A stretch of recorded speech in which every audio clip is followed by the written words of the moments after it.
Mengapa saya memilih agama Islam yang notabene-nya agama Islam itu agama yang saya paling benci? Teman-teman orang Poso, Sulawesi Tengah pasti tahu saya. Ya, ketika kerusuhan Poso, saya orang yang bela agama Kristen. Teman-teman orang Kristen di kampung saya itu, di Bategen itu pasti tahu saya. Saya pernah menjarah itu harta-harta orang Islam yang ada di Tentena, kita jarah, kemudian masjidnya kita bakar. Jadi kalau teman-teman bilang saya bukan Kristen sejati, oh salah. Saya Kristen sejati, saya pejuang dulu. Pasukan Kristus dulu saya. Nah, kemudian apa yang menjadikan saya masuk Islam? Tentunya ada alasan dong.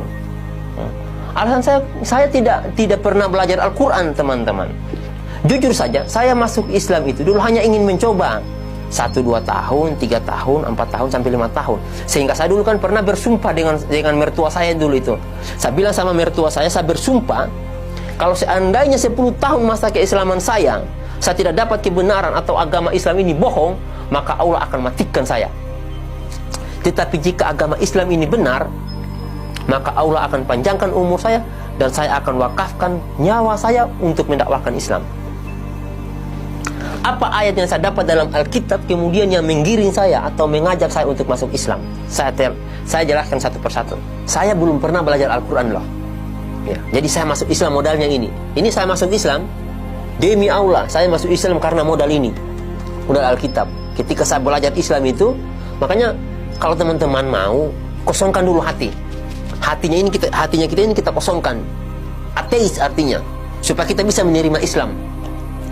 Jadi saya belajar Alkitab ini, saya temukan ayat. Jadi saya paparkan di sini. Ayat yang pertama, poin yang pertama di Yohanes 14 ayat 15 sampai 21. Kita buka ayatnya, ayat 15 dan 16. Ini kata Alkitab. Ini yang menjadi pedoman saya masuk Islam. Nanti akan beruntun tuh.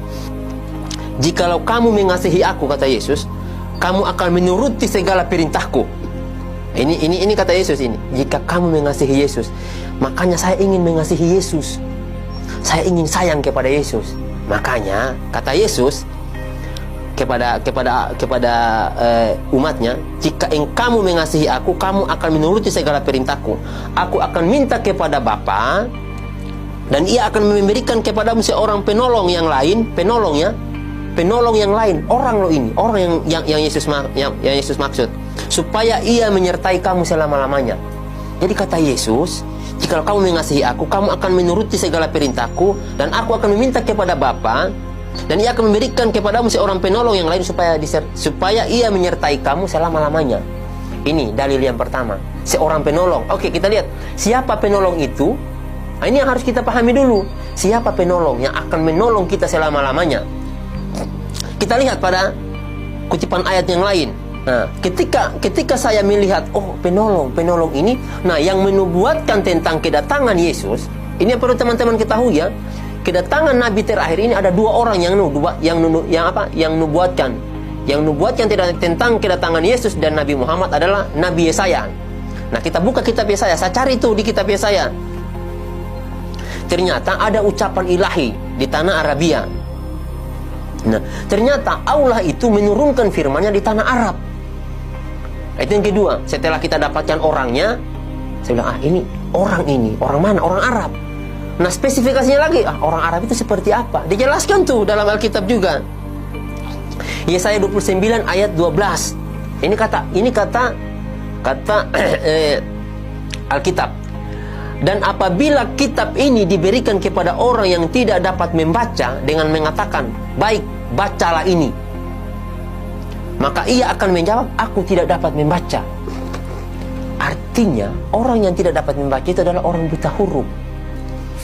Dan satu-satunya nabi yang buta huruf setelah Yesus bukan Paulus. Paulus orang pintar, intelektual dia. Nah, Paulus itu bukan orang buta huruf loh. Itu yang perlu teman-teman pahami. Sehingga yang saya lihat, ini yang buta huruf cuma Nabi Muhammad. Apa iya? Karena saat itu betul-betul tidak mungkin saya masuk Islam. Tetapi Alkitab ini mengarahkan, yang pertama orang, yang kedua asalnya di Arab karena wahyu itu turun di Arab kata Alkitab. Yang ketiga ciri-cirinya adalah orang itu buta huruf. Orang Arab buta huruf. Siapa kalau bukan Nabi Muhammad? Nah, ini dalilnya sehingga saya memutuskan saya harus masuk Islam. Saya harus masuk Islam. Saya putuskan itu. Nah, kemudian setelah saya masuk Islam, setelah saya mendapatkan dalil ini, apalagi yang saya kaji setelah itu? Wah, harus kita kaji dulu. Oke lah, dia sudah sampaikan orang. Oke.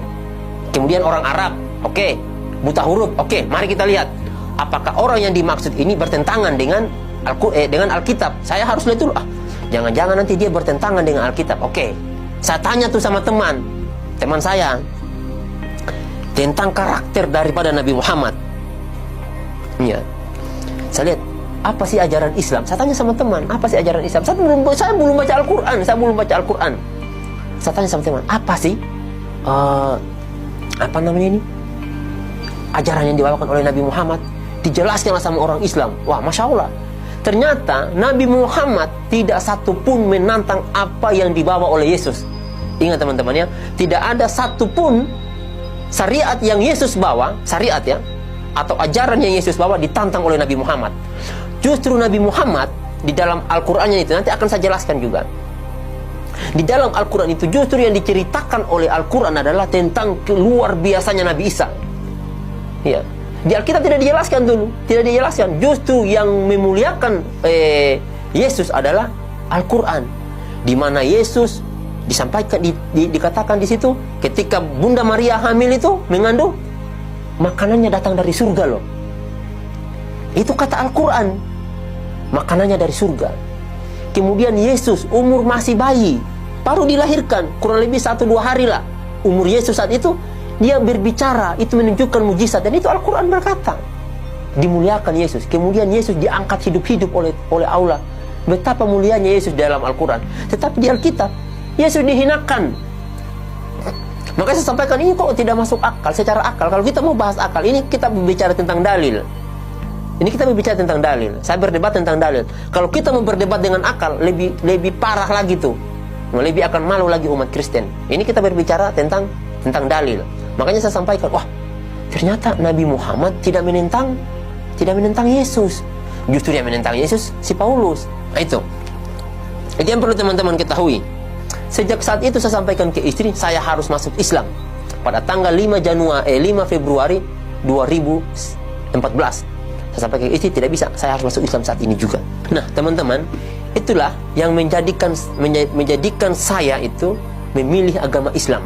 Dari Alkitab ini, saya tidak pernah belajar Al-Quran. Tidak pernah. Sebelumnya saya tidak pernah belajar Al-Quran untuk masuk agama Islam. Tetapi saya belajar dari Alkitab ini. Ayat-ayat tadi itulah yang menjadikan saya kemudian memilih agama Islam. Karena benang lurusnya itu, kalau kita mau tarik benang lurusnya itu, Alkitab ini sebetulnya lurus tuh, menunjukkan kita kepada Nabi Muhammad. Ya, hanya saja yang menyelewengkan ayat-ayat ini, yang mentafsirkan ayat-ayat ini, yang tidak menyampaikan kepada jemaat itu adalah pendeta. Kalau seandainya pendeta mau jujur nih, mau jujur menjalankan semua perintah yang ada dalam Alkitab, masuk Islam dia. Karena semua perintah yang ada dalam Alkitab ini adalah apa yang dilakukan oleh orang Islam, dan apa yang diperintahkan oleh Alkitab itu tidak dilakukan oleh orang Kristen.